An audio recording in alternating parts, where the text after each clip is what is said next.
Hello everyone, my name is Francesco and I will show you how to use a brilliant website that can help any corporate lawyer in the field. I've been studying social science for about 1.5 years at ONSIC College and I really enjoy it so far.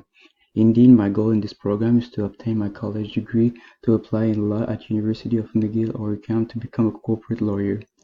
The social science program at ONSIC College is an exciting and diverse pre-university program that prepares students for university studies in the social science, as well as law education and administration by offering a sequence of courses in anthropology, biology, business, economy, etc. The social science program allows developing the abilities of students to research, analyze, and communicate within the context of a wider awareness of the world.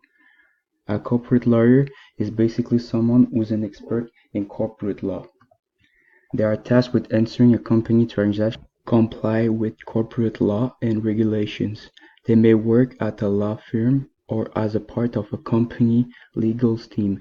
Duties include preparing documents, assessing partnership, and negotiating deals. Primary objective is to serve the interests of the corporation, not the owner of the business or the officer who runs it. In addition to a legal counsel, they may also be called upon to provide business advice. Corporate lawyer may assist in the negotiation of contracts or acquisition. Whatever the case, the client business and legal interests are always at the forefront of the corporate lawyer's mind. They may practice other areas of law concerning merger and acquisition, trademarks, tax law, bankruptcy, employment, securities, real estate, or international commercial law.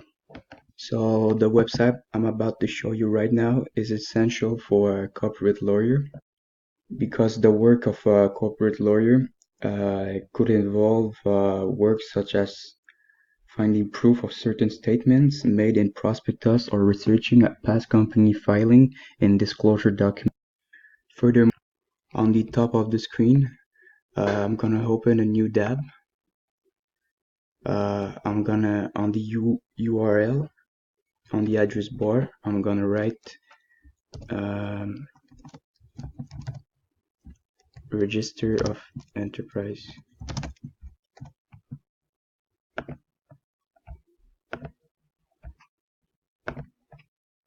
So as you can see in the top left corner of the screen, you have the logo, Register des Entreprises Québec. You have the navigation menu at the top of the screen in the middle, and you even have here on the right hand side of the screen the third navigation menu, which is not essential. We are going to focus on the first section is console and enterprise file, which is basically if you're a corporate lawyer, the enterprise register contains information about administering or operating registered enterprise. This public information helps you exercise your right. Any corporate lawyer can consult the enterprise register and obtain information about an enterprise by searching or request reservation of name, apply for compilation of information, etc. It's free of charge basically. In fact, the lawyer can declare information such as the activities, the address of the establishment, and the name under which they carry out the activities of the corporation, as well as the name and domicile address of the shareholder, director, partner, officer, who are not member of the board of director. Furthermore, if you start an enterprise, you can look for the legal form of an enterprise, the rule applicable to the name of an enterprise, etc. You need to make sure that the name is valid. You need to make sure that every information about the enterprise is valid and it's regulated to the law. So for the third section, modify your enterprise information is about updating information in the enterprise register.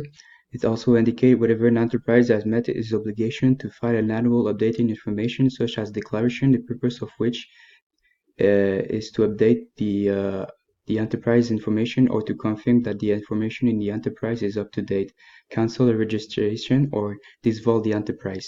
For the other section, the fees and method of payment is basically to pay all the obligation you need for the enterprise, such as the registration, re-registration, and the constitution of a legal person, and filing an annual updating declaration. It's also of other fees for other service if you want to pay something, or such as compilation of information and copy of document. And the last section is online service if you want to have the form or the publication and the system requirement like Word, etc. So I hope you enjoyed. Have a great day.